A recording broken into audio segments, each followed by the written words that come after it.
Don in London. Hello, it's November 6th, 2009. My video is all about recovery from addiction to either substance or behaviour, or being in recovery from addiction to substance or behaviour. I suppose there's a difference really. Being in recovery means it's an ongoing process.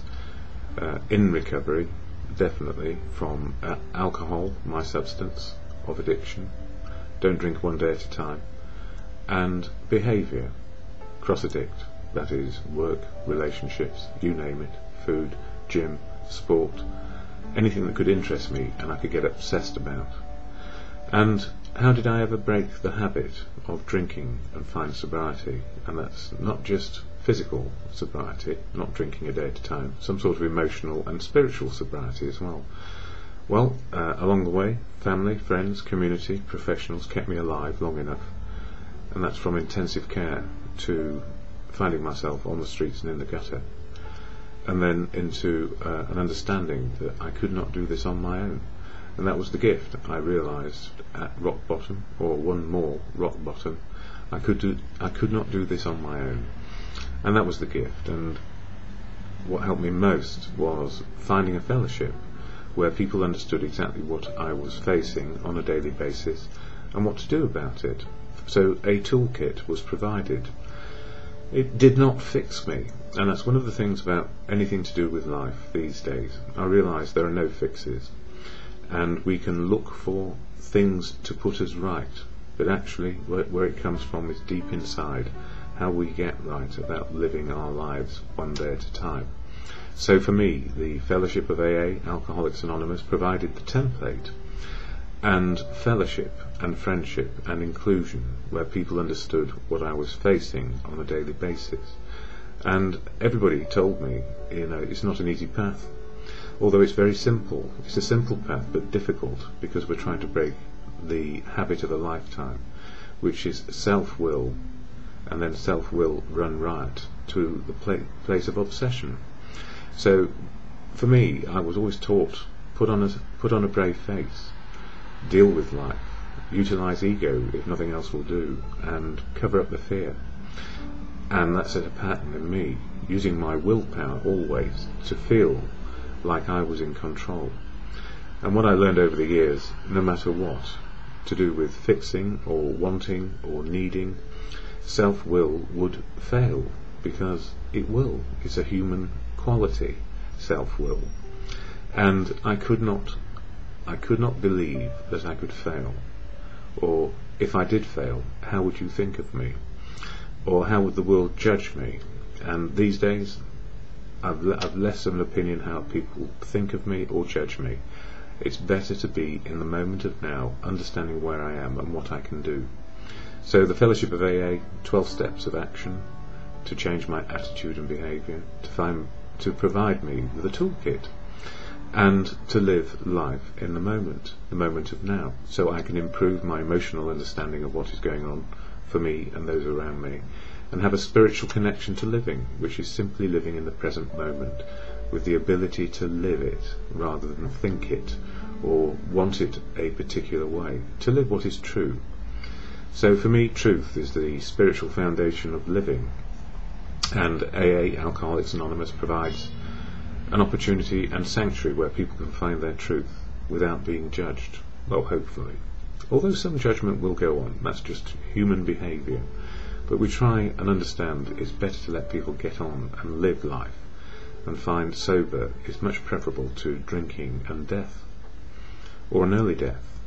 And I'm afraid I was too close to it too many times, and so cavalier, and I was willing to throw my life away, because I just didn't want to believe I was not in charge.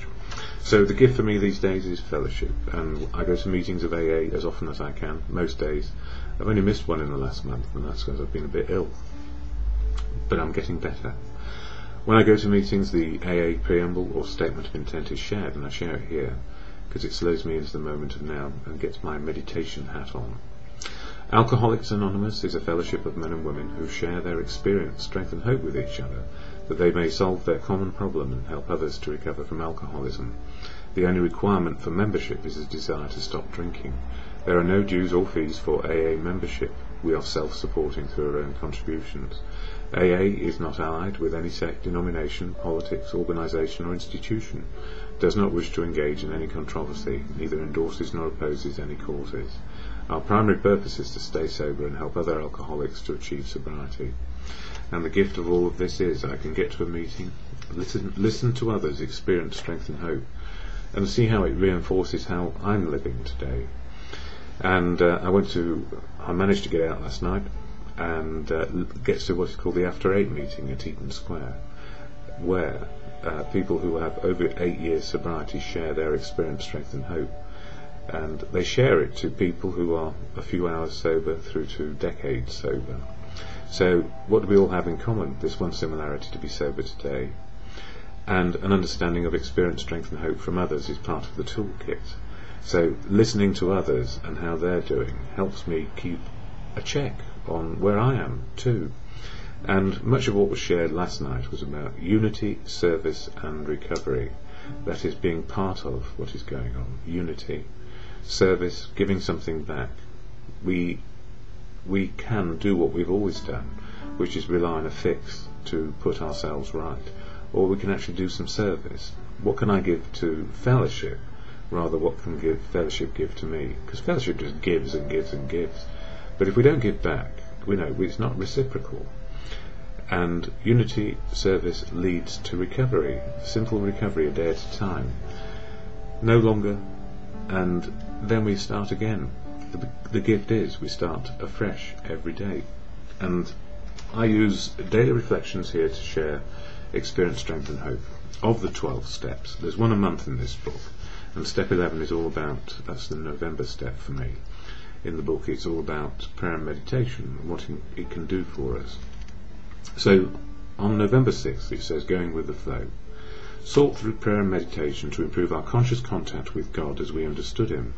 And it's the God of your understanding, not mine. So for me, I'll tell you what mine is. Excuse me. God is truth, God is love, God works through people. Very nuts and bolts and simple. And not too spooky. And not imposed on me or anyone. The first words I speak when arising in the morning are, I arise, O God, to do thy will. I don't quite say it like that. But I arise, O God, to do thy will, which is, I'm not looking to be fixed, I'm looking to see what I can be in the world. This is the shortest prayer I know, and it is deeply ingrained in me. Prayer doesn't change God's attitude toward me, it changes my attitude toward God, all good conscience. As distinguished from prayer, meditation is a quiet time without words. To be centered is to be physically relaxed, emotionally calm, mentally focused and spiritually aware. We can only do this in the moment. One way to keep the channel open and to improve my conscious contact with God is to maintain a grateful attitude. On the days when I am grateful, good things seem to happen in my life. The instant I start cursing things in my life, however, the flow of good stops. God did not interrupt the flow, my own negativity did.